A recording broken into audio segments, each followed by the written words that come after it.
What's up, you guys? Welcome back to the Capitalize Podcast, where we help investors build wealth in real estate. I'm your host, Grant Smith. As always, this podcast is brought to you by our private lending company, Sharper Capital Partners, based out of Cincinnati, Ohio. If you want to learn more about how private or hard money can help you scale your real estate investment business, you can visit us at sharpercapitalpartners.com. All right, on today's episode, I'm welcoming a long overdue guest to the show, Eric Gross. Eric runs his own real estate team, the Eric Gross Group, which works both with residential home buyers and investors.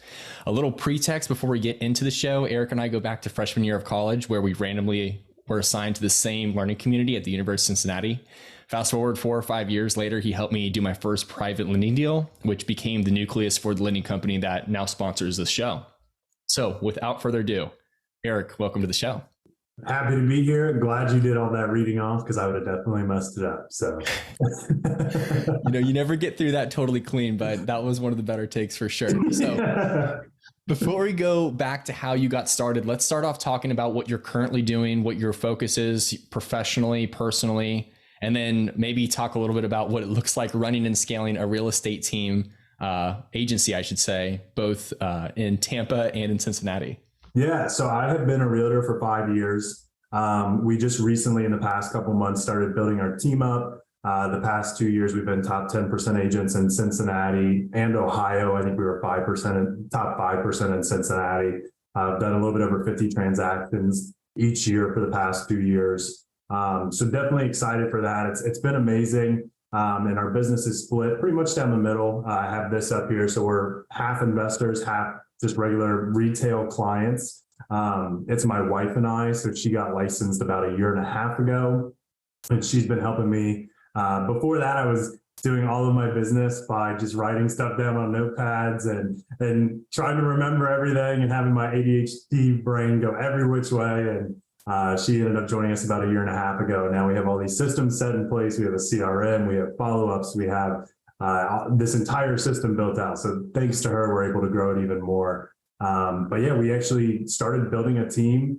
At the end of December, we joined EXP and had these people involved with us that were like, you really need to build it up. You need to have agents underneath you. You have all of these leads. You can't follow up with them. You don't have the time in the day.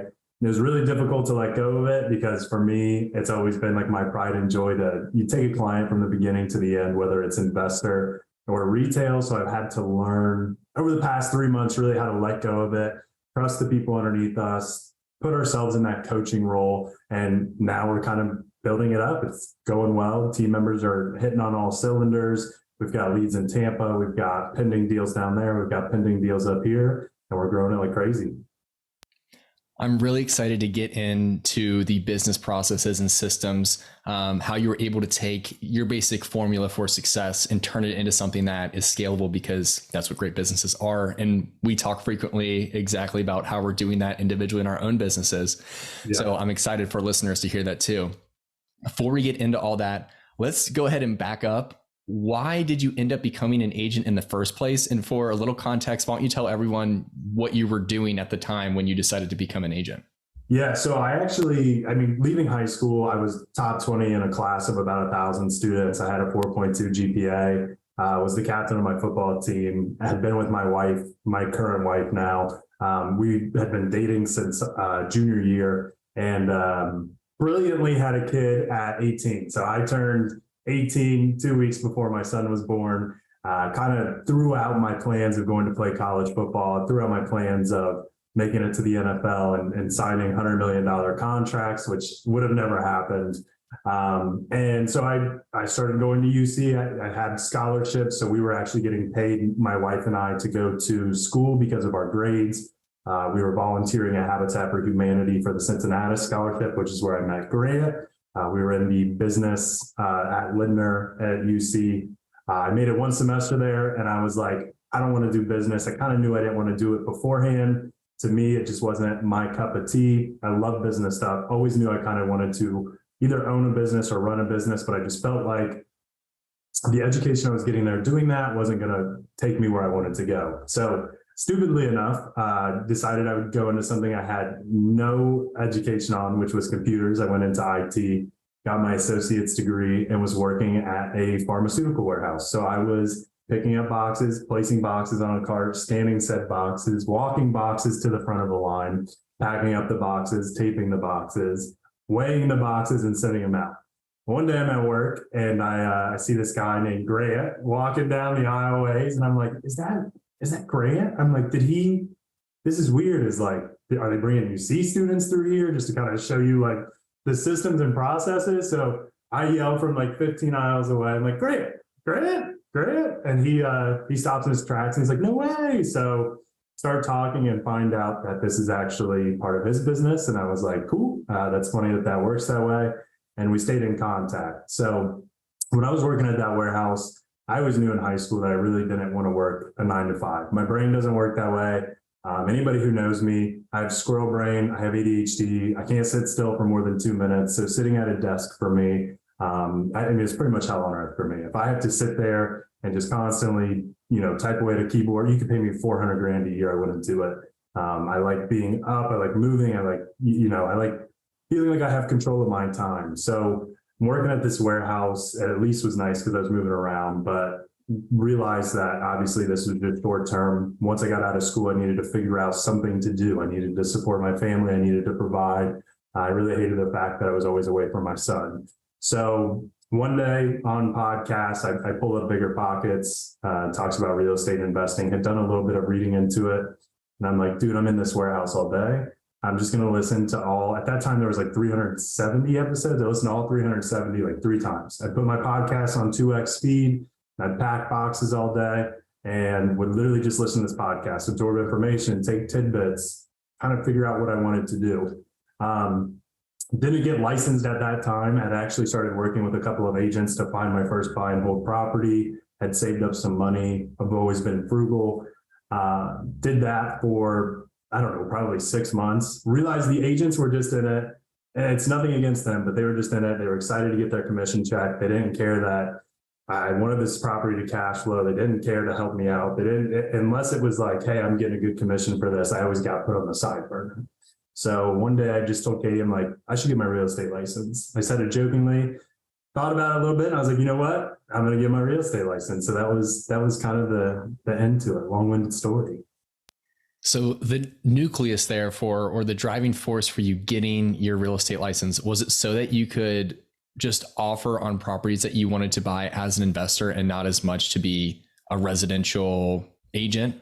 Yeah, it was strictly that. I honestly had no clue what real estate agents would do on a daily basis. I didn't ever see myself selling properties for anybody. I strictly wanted it because, for one, I wanted to be able to run my own comps and not rely on an agent who's just going to throw me these random comps and say, go run them, or this is what the value's worth. And I wanted to be able to tour properties whenever I wanted, because my schedule was kind of tough to balance it. And I'm texting agents and, can you make it out to this property? That time doesn't work. Let's do like 2 days from now. The property's pending. So I did it more just for the easiness of it, just going into it and saying, hey, I can kind of take control of it. In Ohio, the real estate classes take about 120 hours. You can do them online or you can do them in person. If you do them in person, I think it's usually 6 weeks. I wanted my real estate license bad enough where I sat down at my computer, and every day I got off work at 5 and I finished my classes in a week and a half, and I scheduled it by the end of that second week, took the test and was licensed. Like I was getting off work at 5 and I was doing the classes until 11 or 12 o'clock at night, just because I wanted it so bad. It's just like, I need to do this. Like, this is obviously going to be my path to freedom. So to circle back, Eric definitely did not drop out of the business school because of a lack of drive, or maybe it just wasn't what you want to do, but it was certainly not because you couldn't handle the curriculum. I'll tell a funny story, and it's a personal story on Eric just because I can. And we were in a group project together, and I originally was supposed to be like the copywriter. So the person that wrote this report, we had to do a SWOT analysis. At the end of the semester, we had to give reviews of our classmates. And Eric our whole team froze when we had to give our presentation, except for me and Eric, where we basically gave our presentation and we relied super heavily on each other. And I was like, this guy hasn't even studied or tried all year, and he just comes in here and completely saves the day. And so when it came time to give reviews on your peers, because that was part of the grading process, I gave him a 3 out of 5. I was like, this guy shows tremendous potential, a great speaker, but just has no motivation to do this thing. My point is, when you're motivated to do something, you do it exceptionally well. And I think that's obviously why you've had such tremendous success in your real estate agency. So when you decided to become an agent, and again, you weren't trying to service residential home buyers per se, it was mostly for your own reasons. How did you decide which brokerage to join? And, at what point did you make that leap to say, hey, maybe I will start, trying to build up my agency business? Yeah, so I interviewed with a bunch of local companies like Henkel Schuler, some smaller companies. We call them boutique brokerages.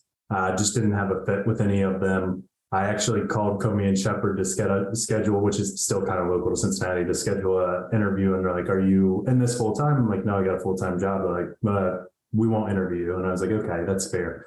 So Coldwell just happened to just be one of the companies that you could interview for. And I sat down with the manager, kind of explained the situation I was in, what I planned on doing, how I planned to attack real estate, or at least what I had the thoughts of. So they were willing to hire me. That's why I did it, which, knowing now, like as an agent, I'm like, that's not the way to do it. But it was amazing. Like the first couple of months, I did a ton of training. One of my mentors actually trained me there and still coaches me to this day. And I built up a great relationship with him. I actually didn't start building the agency business until I'd say probably a year and a half in. So my first year, I did 4 transactions. None of them were my own. Just had people who, once I just posted it, I was like, let's see what happens. So I just posted it as an agent, had a couple people reach out. And when I got my first commission check at Coldwell, my split's 50-50. And I was 21 at the time. So everybody that I knew in my sphere of influence was buying $130,000 houses. Like quick math off the top of your head, that's $3,900 commission check. And then my split with Coldwell is 50-50. So I'm walking away with $1,700. And I was just like, this is awesome. I'm like, $1,700. Like all I did was show houses. Like, this is great. This is the best thing ever. So my second year I went into it and I was like, I'm going to give it a little bit more effort. I was still working full time at the pharmaceutical company. And actually put myself out there, did meetings with people, educated myself on the market, educated myself on how to run comps, educated myself on how to go with the process, failed a million times and learned 1,000,001 was kind of my thing. Like ran into stuff, sent offers to agents where they called me and they're like, what the hell is this? And I was like, oh, like what did I do? And then there was just like, this is wrong, this is wrong, this is wrong. And I was like, cool, holy crap. So I kind of had to learn. I didn't really have anybody to teach me all of that. So going into that second year, I did 11 transactions. So my first 2 years, I did 15.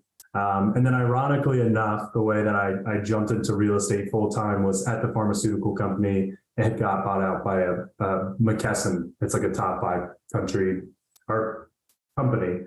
And they became super strict. So you weren't allowed to be on your phones. You weren't allowed to listen to podcasts. You weren't allowed to do anything. It became really miserable. And we weren't allowed to be on our phones at all. And my managers kind of hated me, got a ton of work done, but I was also difficult and not a good employee. So I picked up a phone call from a client who had inspections done. Manager saw me and he's like, today's your last day. And I was like, can I quit? I've never been fired. He's like, well, if we fire you, you get this like benefits package. You get paid for like 3 months. If you quit, you get nothing. And I was like, I honestly don't care. I've never been fired from anywhere. Just let me quit. And he's like, okay, like you're done. But yeah, today's your last day. That's fine. So quit from there and timed it up perfectly. That was a week before COVID. So went full time into real estate a week before the COVID shutdown. I remember meeting you at Panera when you had just made that jump. It might have been like a month, maybe a couple weeks after you'd made the jump. And you're going through the numbers in your head. You're like, okay, realistically, I'm on pace to, sell this many houses. If I sell that many houses, I'm, still, above or at least break even to what my income would have been, at the warehouse job. So with that in mind, how did your business scale from there? And, how did that kind of also influence you trying to close the knowledge gap with all the deals you were doing? Yeah. So I'm a pretty quick learner when it comes to things. So I picked up a lot of stuff during that time, was still with Coldwell. And when COVID shut everything down, we were meeting with Ryan Gorman. Coldwell did an amazing job during the COVID shutdown to actually educate their clients on what was going on and what to expect. And I was just looking at myself, like I was just like, crap. Like, luckily I saved up a ton of money, but I mean, us as agents, we were being told your business is done. Like for the next year, we're expecting everything to slow down.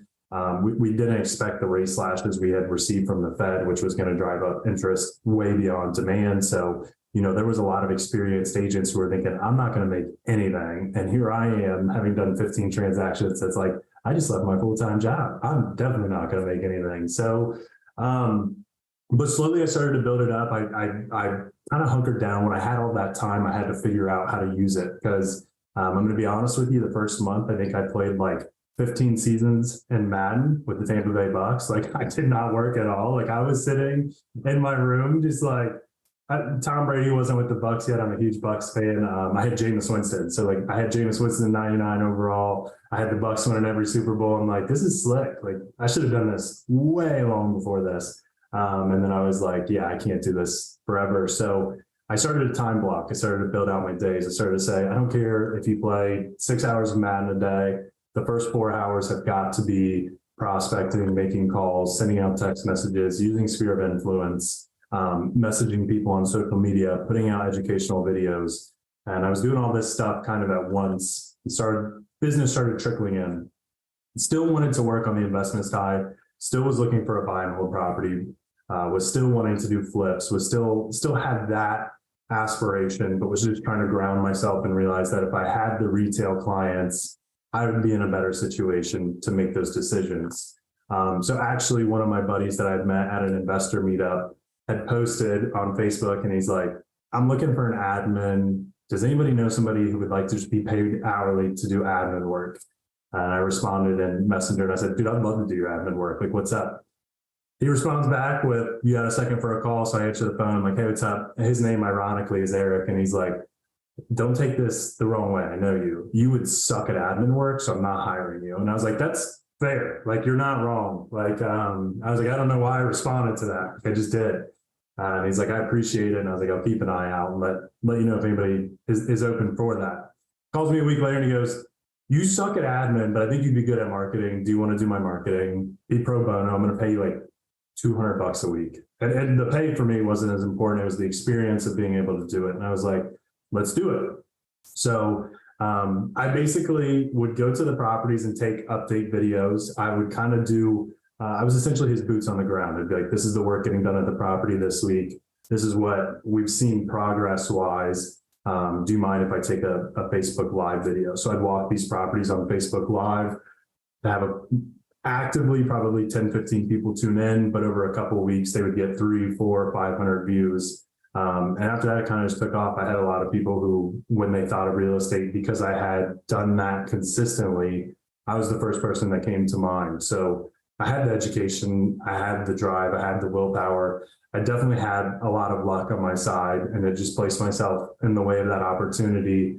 And because of that, it helped expand it tenfold. So that there are so many good nuggets in there, man. A few just like marketing tidbits that I think, everyone, just basic principles that I think everyone should know. Like you talked about impressions. It's like, okay, only 10 or 13 people might be watching these things. And then it might get 500 views, but that's 500 eyeballs that you otherwise wouldn't have had. And in addition, how many people do they know that when their friends or their family members are looking for an investor to rely on or an agent to collaborate with for whatever it is they're trying to accomplish in real estate, they're going to reference you because they saw you and they know you're out there actively participating in the real estate community, facilitating transactions. So just, again, a great tidbit of advice there. And then the other thing that you did that was brilliant was, again, you went into it with, this investor, Eric. You're like, hey, I'm not in here trying to $200, like you said, right? It kept you interested, but it wasn't the reason that you did in the first place. You're willing to make the sacrifice or make the initial, commitment in order to gain the experience that allowed you to round out your business from not just the residential side, but also the investor side. So maybe talk about what it's like now to try and serve both markets, residential and investor, like the needs and demands of both, and how you've been able to learn and grow to manage those relationships. Yeah, so I'd always done the residential side pretty much from the beginning. Working with him actually helped because at that time I was only 23. So still people didn't trust their largest purchase decision with a 23-year-old. So it kind of built some rapport there. When I started working with Eric, I'm doing marketing. He loved it. He was like, "Hey, you're doing a great job." And then slowly over time, I'm like, this property looks like it'd be a good flip. Like I know I don't know everything, but like the numbers make sense. Like I'm running the ARV. There's a wide enough gap. I've done some of my own work to my house. I bought a house at this time and was doing work. Volunteered for Habitat for Humanity. My dad was in construction. My wife's dad flips property, so I at least had the baseline. So this looks like a good deal. So I sent it to him, and it worked out. He bought it as a flip, and I'm like, okay, well, I just got the buyer side on that, so it's 3% commission. And I said, and then I get to list it, and then we'll make an agreement where I'll list it for 2.5. The buyer will get 3. It's a discount for him. And slowly after a while, I just started networking with more and more investors, bringing more deals to him. And he's like, why don't I move you from marketing to acquisitions, dispositions? So you'll acquire the properties and then you'll help sell them. So I went ahead and started doing that. It's not too hard to balance in between the residential and investor. And what I've actually seen is there's an amazing overlap in between both. When the market was really tight and we were doing these flips, buyers couldn't find properties. So what I started doing was I started becoming a matchmaker. And I'd be like, Eric's got a $300,000 property coming up here. I've got a client that's willing to pay $350 in that exact same area. Why don't I just bring them together? He doesn't have to list it. I'll cut my commission down to, we would either agree to 3 or 4%. I'm finding my buyer a property and I'm helping him sell this property and I'm saving him commission and I'm saving myself marketing costs. So I kind of pieced it together, and there for a while, like when we would do flips, I would just pull the buyers out of my pipeline and I would just keep plugging them in. And over time, like my buyers love that. All of these other clients are not able to find properties. And here I am providing a house that's got a new roof, new HVAC, new everything. They can move in, it's peace of mind. And also for Eric, I'm providing this. So it's been great. Like I love it. To me, it's a great way to kind of grow your business. It's a great way to stand out. There's things that I know as an agent that most agents, I'm not going to say most agents, but that a lot of agents just don't know. So like when I show a house to a client, I'm not just opening a door saying, take a tour and let me know what you want to offer. And then we'll go back to the office and do that. I'm walking through with them and I'm saying, hey, these windows are vinyl or they're wood or they're aluminum. What's the difference? Why is it important? Hey, this foundation has a pretty large crack in it. What's the repair costs look like? The roof showed age, the siding needs replaced. So when I show my clients, I'm providing value that you know what you're getting into. It's not an inspection. I always let them know I'm not an expert because I have to, but I know what I see like on a normal daily basis working with my investors. And I just merge that and provide that value to my residential clients. And they love it because before they even offer on a property, they know kind of what to expect. We're not usually caught off guard on the inspections. So they feel more comfortable. They feel like I have their best interests in mind. And then because I work with investors, I have to know how to run comps to a T. Like I'm the one that's saying you should purchase this property because you can sell it for $300,000.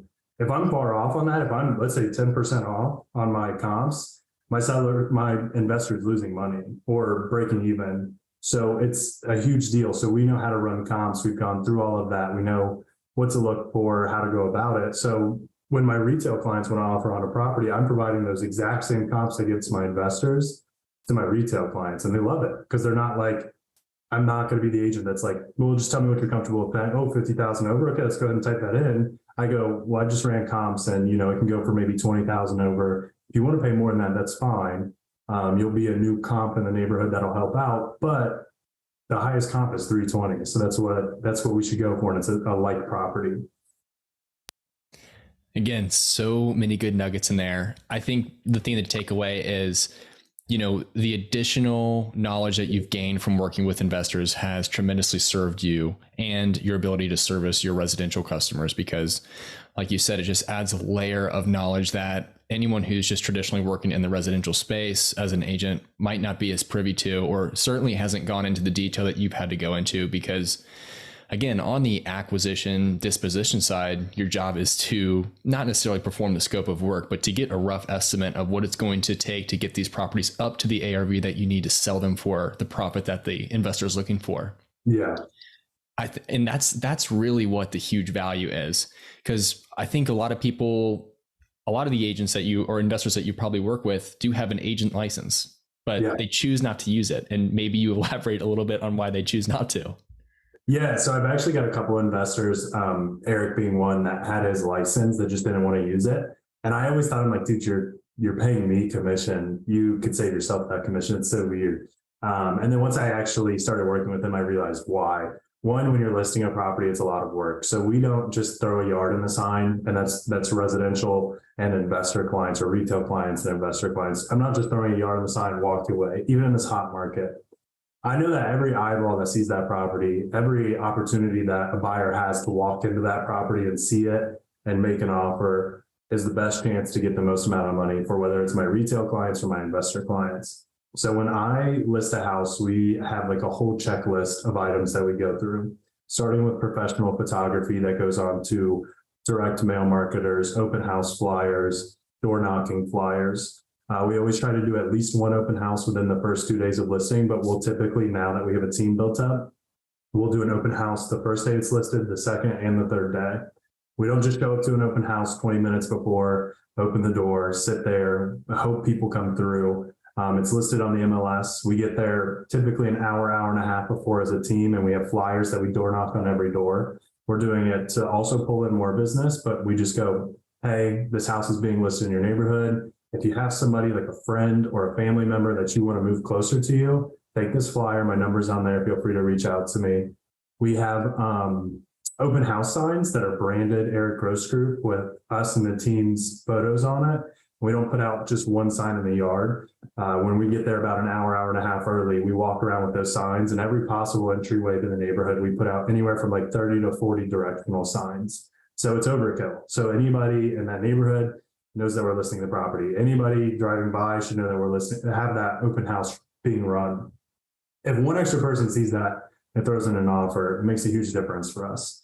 And then we also know how to negotiate with the agents. So, we're not just going to receive an offer and just be like, okay, cool, let's accept it. We'll counter. We'll understand the terms going on. We're actively working in the market with buyers all the time. So we know what's commonplace, what's not commonplace. We'll call the loan officers for every offer and say, hey, give me some more information on your buyers. How strong are they pre-approved? How comfortable do you feel it'll close? How quickly can you close? How quickly can you close? And typically lenders will tell you everything they can about the buyer to try and get it accepted. So we do all of these steps, and if you're an investor and you have your license, you're more than welcome to do that. It becomes time consuming. So a lot of my investors are like, you're the one that's working in the market every day. You're the one that sees the buyers. You're the one that has the retail listings. You're the one that has this crazy stuff that you're doing on the listing side, including Facebook ads and Google pay-per-click ads for every listing. Why don't you go ahead and handle that? We'll go ahead and worry about continuing to work on the projects or finding new projects or just crunching the numbers in the background to see where we'll be. Eric, you joke a lot about having a squirrel brain, but one of the things I actually want to compliment you on is your ability to focus. And here's why. I think a lot of people in your situation specifically who have this in-depth knowledge about, maybe not to the extent of a general contractor, obviously, but enough to go, hey, here's roughly what I think a scope would be for this property. Here's the ARV I could get. I know how to negotiate on the buy side, and I know how to sell on the sell side. Yeah.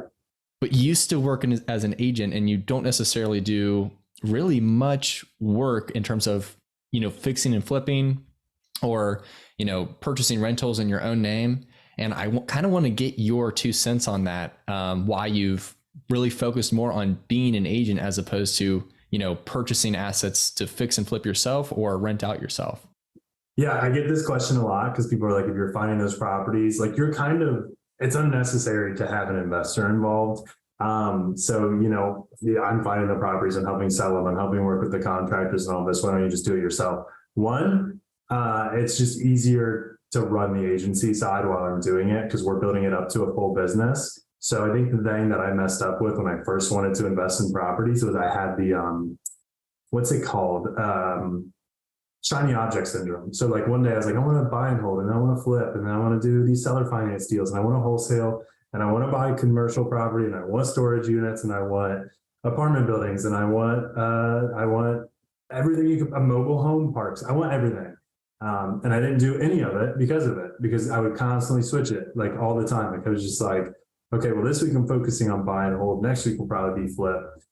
So I kind of try and, with the squirrel brain, hone in on it as much as possible. And it's not that I don't want to invest. At some point, I am going to invest. But right now, what I'm doing is building up capital, and I'm building up this business that I can remove myself from. So again, I didn't want to get into where I'm constantly working. That's how the story started. I didn't want to constantly be away from my family or constantly have my attention focused on everything. And as an agent, you can make really good money, but you can also spend your entire day encapsulated and showing homes and writing offers and going over inspection reports and all of that.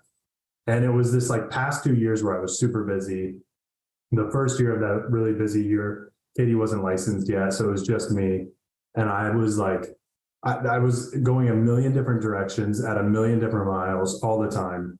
And I was just like scatterbrained, and I had no clue what was going on. And I was like hanging on for dear life, still providing the best value to all my clients, but also like killing myself doing it. Like I was just like I would lay down at night at like 10:30, and I'd be like trying to fall asleep. I'm like, crap, you gotta like call that inspector tomorrow. So I'd grab my phone, I'd text myself a reminder, because that's how if I have something that pops up, like call inspector, and I'd start to fall asleep again. Like, crap, you gotta call this client. So I'd wake up and like text myself again.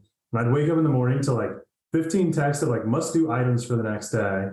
And like the morning I would start all of it. And then again, in the middle of the day, I'd get super busy with showings and offers and all that. And it just kept repeating the cycle. So when Katie got licensed, I had already started the process and systems of making sure that I could take myself out of that it was organized, that now we have tasks that are done for every single file and every single client, and there's follow-ups already set in place. I don't have to remember it. I don't have to think, crap, that client that's been looking for a house for 2 weeks, I haven't had any contact with for a month. I want to work myself out of it. I'm building this business. I want to be able to provide coaching and that support that, and we had talked about this a little bit. I wanted to be able to provide the support that a team provides, that I probably should have had at the beginning of the business, but just failed my way forward. But not everybody's lucky enough to fail their way forward. And I had a lot of just really good mentors and people in my life that I'd lucked into that helped me fail forward. And now I want to be that for other people. So I see this kind of as an investment in a way. Like I'm building it up. I've got this really strong team, and there'll be positives to it. And I will plan on investing at some point once this is all kind of nice, neat, and tidy. 100%. I think that is one of the big hurdles early on. Is sometimes people have this end goal that they're pursuing, but they don't necessarily want to take it seems like tangential in a lot of ways to go out about it and say, hey, I'm going to build up my, agency business so that it throws off enough capital to where I can, consistently invest into long-term assets or whatever your strategy is. Yeah. Whether it's real estate or not. Here's something that I want to bring in really quickly, because it kind of just came up in passing, but it really is a big deal for a lot of people who are starting their own business. You work with your wife, and your son, is going all over the place with you most of the time, which I know is your goal, is to spend more time with them. But talk a little bit about some of the challenges maybe of getting, your partner on board, any advice you might have there in terms of just how do you set up a successful marriage when there's a business involved? Yeah, it was really tough at the beginning. We actually almost split up because I tried to get her real estate license, and she wanted to stay at her full-time job. And it was like a really hard part in our marriage where like we literally were about to break up because of it. Like we were about to get a divorce. And she was just dead set against it. Like she was just like, it's not worth it. I don't want to do it. I don't want to take that time, but we were never home together. I was always watching our son, Daniel. I was always taking him to showings and all of these other things. And it created a lot of stress. And it's not like I gave an ultimatum, but over time, the job that she was at just became a place that she didn't want to work at. And I told her, I'm making enough money, just leave that job. You don't have to become an agent, but it's time for you to leave the place that is taking up so much of your time. So she actually got licensed just kind of to see what was going to happen. We didn't really have a role for what she was going to do in the business. She's 10 times smarter than me. If anybody's known my wife, she's 10 times more organized than me. She's just everything she's better at. So I knew that like no matter where I put her in the business, it was going to help. So she got licensed, and she just loves work. So she started saying like, okay, like the way you're doing stuff is stupid. And I was like, thank you, I appreciate it, but it's working. So she was like, well, let's do this. So she would grab this and she'd say, let's add this. Let's take the CRM and system and process it out. Let's make sure that we're doing everything on the back end that makes sense. Let me kind of declutter what's driving you so insane.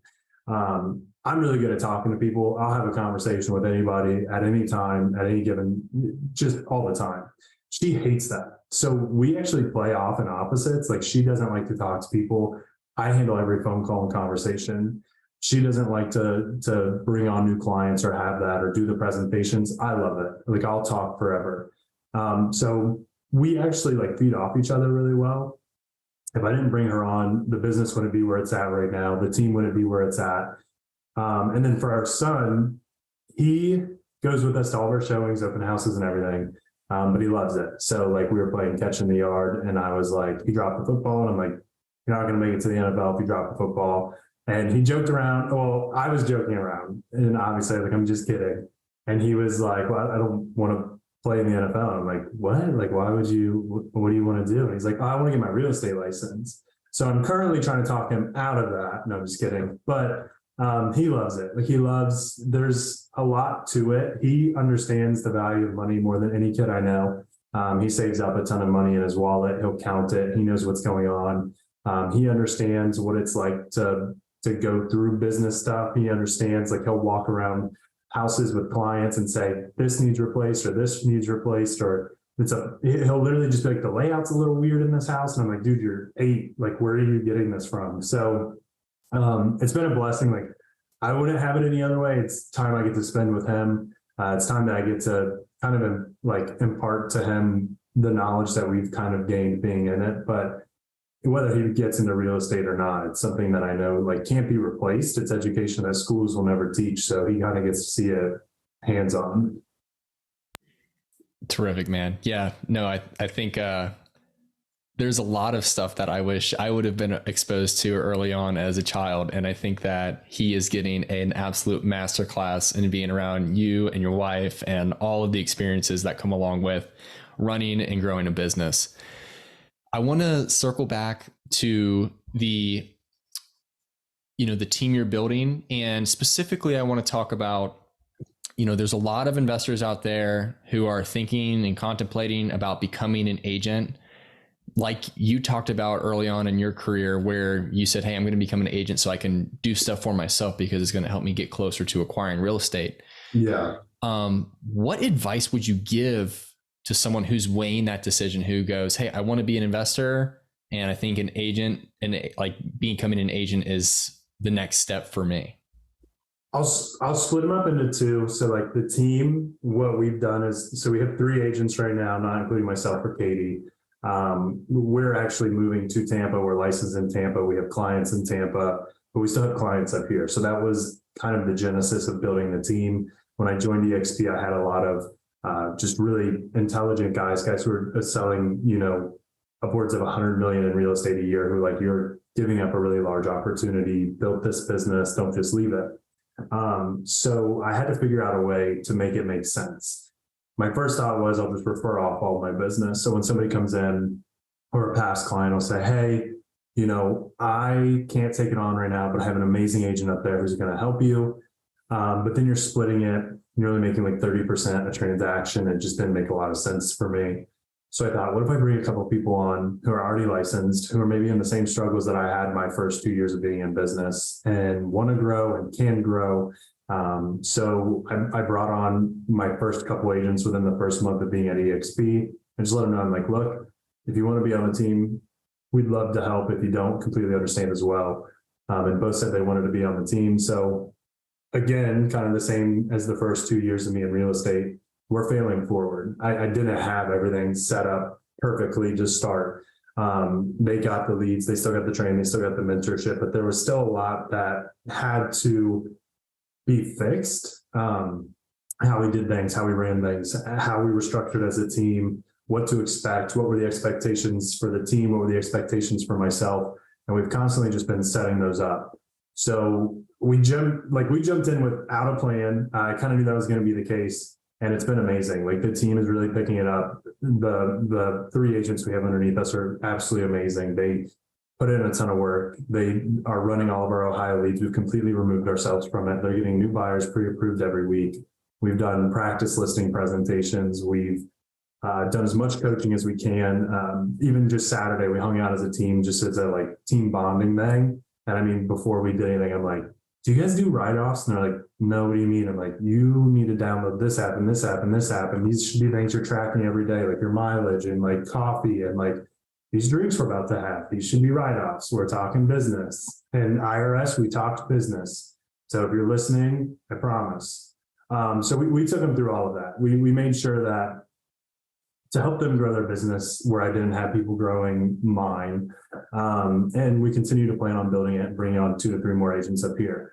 Plan on doing the same thing in Tampa. We have the same systems. We use the same CRM. So we have these auto plans that buyers and sellers fall into. And for example, if we get a buyer lead in the first 6 months, I think we're up to 49 or 50 touches now in the first 6 months. So if you average outs every couple of days, calls, text, voicemail text, following on social media.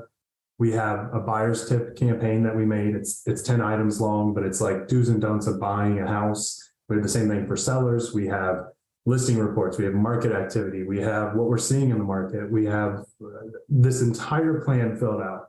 So when somebody comes into our system, it's not even a thought for our team. They just go in every day and they go, okay, my task is to call these 30 people. Okay, I'm going to call them. And I got to text these 30 people. And okay, I'm going to call them. I'm going to update it and then get them pre-approved. And we have tags and everything like that. So team process was just kind of learning, and we're still learning, and it's still probably very far from where it's going to end up being at the end. But we know that if we don't at least start or get an idea of where we're going, it's going to be really tough. It's just learning by fire. That's what I've learned. Everything in business is learning by fire until you feel like you have it set up, and then you have to learn by fire at that point too, because there's still things that need to be changed.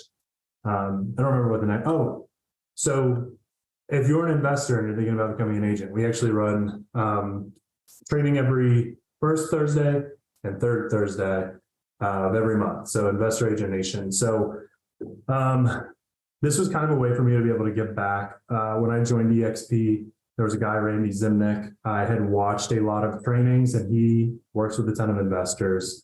And he was always on the call. So I was like, I'm going to oddly just reach out to Randy. Dude probably doesn't care about me. He sells more than I could ever possibly think about selling right now. He's got much more.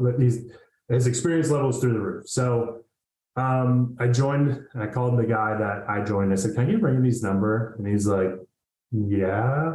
So I called Randy.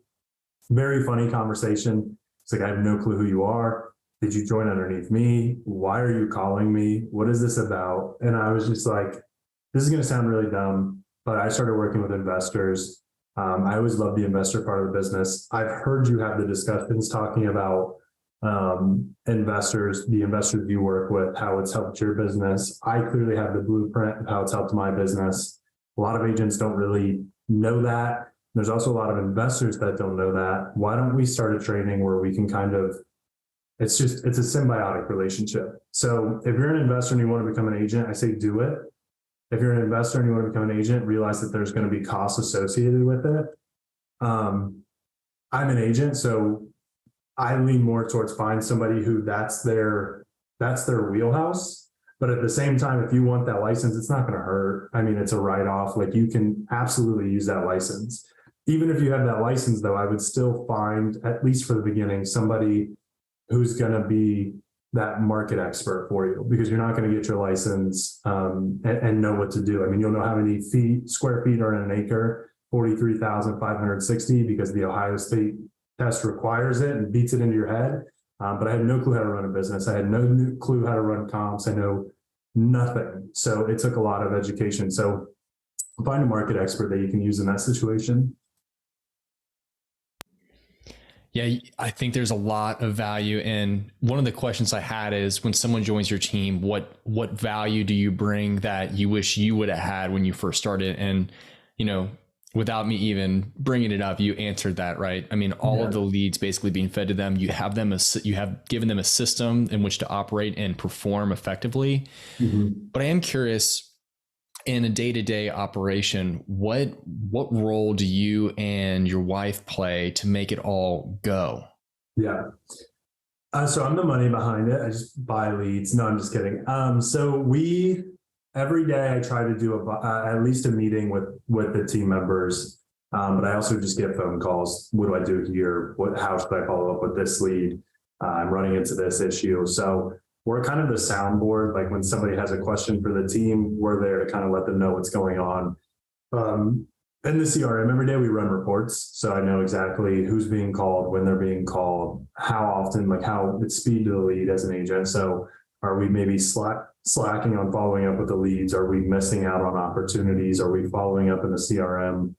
But also we've provided like our loan officers as well. So our loan officers do a lot in our business. Like they are important. They have to be great with communication. They have to be quick. They have to be personable. So all of them, like when we send pre-quals or pre-approvals, they're going through for the lead for us. Like my lender today was like, hey, Stasia just texted me. I'm like, I haven't followed up with her in like 5 months because she was an old Facebook lead that hasn't been imported in the CRM.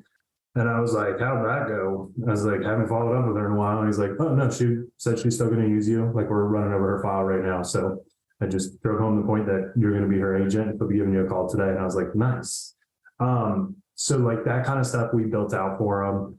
But just day to day, I mean, we're really just there for the questions they have. We showed them how to write contracts to get them accepted. So right now the market's really hot. A lot of our agents were kind of spinning their wheels. Hey, I got 10 buyers. That's awesome. How many contracts do you have accepted? None. Okay, so you're just driving around town for no reason. I keep hitting my desk. Let's set up our offers this way. So we ran through the 11-page contract, exactly how we try to get them set up. Not going to always win it, but it gives you a better shot. And then within the first week, one of our buyers agents we just brought on, Rico, he had 3 contracts accepted. So that small change in his business, he's got 3 contracts accepted, where he was at previously, they just didn't give that care or support or anything like that. That is awesome advice. And I think it paints such a clear picture of basically your trajectory in the business, where you've acquired this knowledge that is of value, and your job is basically to become a conduit for relaying this information to members on your team so they can be as productive and successful as possible, which again just shows that trajectory. And obviously I know some context about your situation outside of this, which was you had an experience in the past where you tried to bring an agent on your team. You're like, you know what, I really don't think this is right for me. And then it just, wasn't a good fit to begin with altogether. But you obviously have found, a system that makes sense and works to achieve the goals that you have laid out for yourself. I want to kind of round this thing up with a few questions that I tend to ask in every interview I do. What's the best advice you could give someone who's looking to get started in real estate, either as an agent, investor? I feel like I can go on to this forever. There's a million things I could give you advice wise. The one thing that like always sticks out for me is like, and you hear it and it's so cliche and stupid and blah, blah, blah, blah. Like always start with like your end in mind. And I was just talking to an investor about this yesterday. He's like, or an agent. He's like, I'm going to start sending out mailers. Like, I'm excited. I got some extra money. I'm going to start throwing them out. And I was like, what's your end goal for those mailers? Like, what's the like success that you want with them? Because he was thinking about doing like we'll give you cash for your home. And like, you're doing this as an agent. Do you have investors lined up? How are you going to follow up with them? What's your plans? How much do you plan on making for it? If you're planning on doing buy and hold properties, what's the end goal in mind?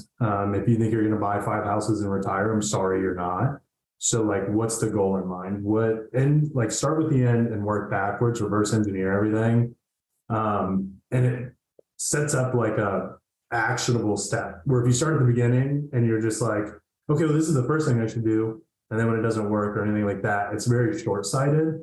So I always start with the end in mind and then work myself backwards. And I go, okay, this is like, even with the team, I know that I want to be in Tampa and I want my team to run the leads up here. So I had an end in mind, which is like 10 agents running a ton of leads. So I worked my way backwards to give myself a starting point and then just started tackling those tasks. Awesome. Yeah. Now, you provided a ton of value in this thing. I think anyone listening can take away tidbits on business, life, any component there. But you've offered a lot of value. What's a way that listeners could help you and your business? They've listened to this thing and they want to find a way to give back to you. Yeah, I mean, just reach out to me if you have any questions, or if you do. I guess the thing is like, you can provide value any million ways to us, but we're just always here to help. I like to start with me providing value to somebody else before I ask, even if they've listened to this podcast. So my thing would be just reach out to me, ask any questions you might have. Definitely tune into our Investor Agent Nation. We are like excited to grow that. We've had a ton of investors and agents join into it, and like we tackle every topic, seller financing, land contracts. We've done mailers, marketing, how to work with investors, how to work with agents. But I mean, really, I'm just happy to kind of be in a position where I can give back. So I'm not going to necessarily ask for value things unless somebody wants to give me $1 million, but I don't think that's going to happen. They can send it to our business address for processing. All right. Well, do you have anything else you'd like to add, Eric, before I go ahead and wrap us up and get us out of here? No, I will say you can call me anytime at 513-907-4271. You can send me an email anytime at ericgrossgroup@gmail.com. Glad to be on the podcast. And yeah, like I said, reach out to me anytime. I'm happy to help. I'm happy to be, doing what I do. So. Terrific. And for anyone who is trying to quickly write that information down, we'll make sure all of his contact information is in the description of this video or podcast. You can access it there. All right. That's all for this show. If you want to get in touch with Eric Gross, we're going to be posting all of his contact information, like I said, in the description. If you've listened to this all the way to the end, please, please, please give this show a raving review so we can continue to spread education, inspiration, and wisdom to help other investors build wealth in real estate. We will see you in the next one.